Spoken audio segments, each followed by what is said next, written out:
Excellency, Mr. President Daniel Noboa, President of the Republic of Ecuador, friends of the Ecuadorian delegation, friends of the Brazilian delegation.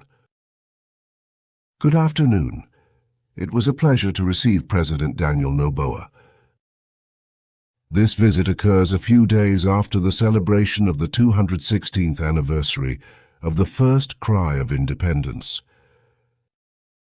The uprising of Quito on August 10, 1809, was a pioneering act for the self-determination of the people of the region, and led to the establishment of an autonomous government in Ecuador, dedicated to the cause of national independence.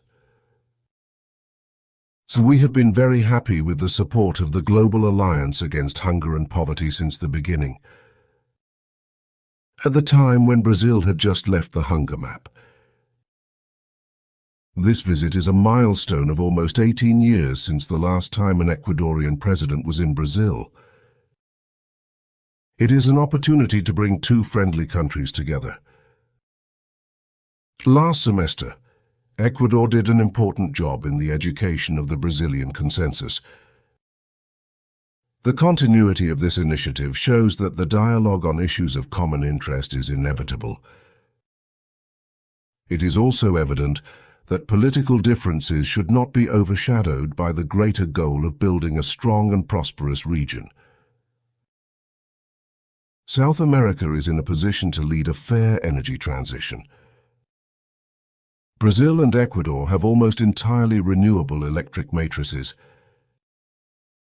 Both of us have already presented our new plans to reduce greenhouse gas emissions, the so-called NDCs.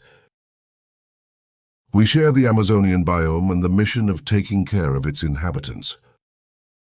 Within a few days of COP30, the Amazon will not be just in the middle of the world, as it is usually called in Ecuador. It will be the epicenter of solutions for the planet. I thank President Noboa for his support of the Tropical Forest Fund for the future projects that Brazil intends to launch in Belém. We will work together to make this mechanism beneficial to all members of the Organization of the Cooperation Treaty of the Amazon. In a few days, I will be at the COP30 in Bogotá to reaffirm our commitment to make the Amazon a model of sustainable development. In June, Brazil inaugurated in Manaus the International Police Cooperation Center of the Amazon, which will strengthen coordination in the fight against illicit activity in this region. It will be staffed by police officers from several Brazilian states and from all the Amazonian countries, including Ecuador. It is not necessary to classify criminal organizations as terrorists, nor to violate the sovereignty of others to fight organized crime. We will only be able to stop the criminal networks that have spread throughout South America by acting together. I reaffirmed to President Noboa the Brazilian offer of cooperation in public security. We will reopen the federal police station in Quito, and we are already promoting training on the investigation of financial crimes. We can do much more, from actions to ban criminal activities in prisons, to operations to repress or smuggle weapons. I also expressed to President Noboa the urgency with which the government and Brazilian society have been seeking to face crime in the digital sphere. Our societies will be under constant threat without the regulation of big tech.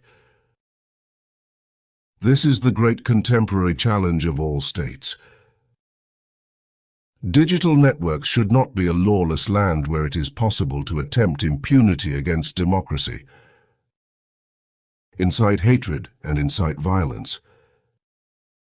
To eradicate the sexual exploitation of children and teenagers is a moral obligation of the public authorities. My friends, Ecuador and Brazil have a lot of space to expand bilateral trade. We have an exchange of more than $1 billion, with a surplus of $850 million in favor of Brazil.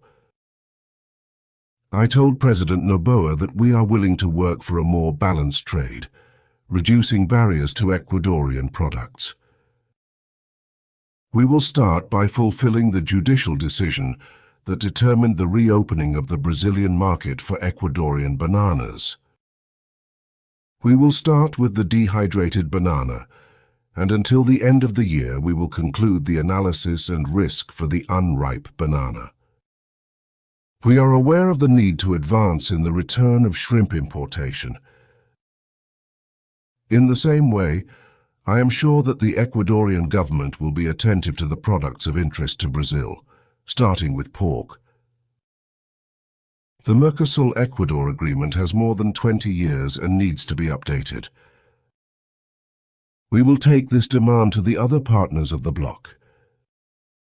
The recent entry into force of our cooperation agreement and investment facilitation will give more security to business.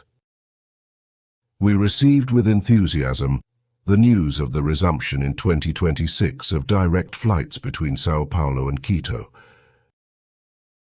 which will expand the flow of businessmen and tourists. In line with the South American Integration Route Program, our teams will be in dialogue on the highways and waterways that will connect Manaus to the Ecuadorian port of Manta. The cooperation between our countries will win new chapters with the 3 agreements that we signed today. In the areas of fighting hunger and poverty, agriculture, family, and artificial intelligence. We are united by respect and mutual trust. 27 years ago, Brasilia was the stage of the signing of the peace agreement.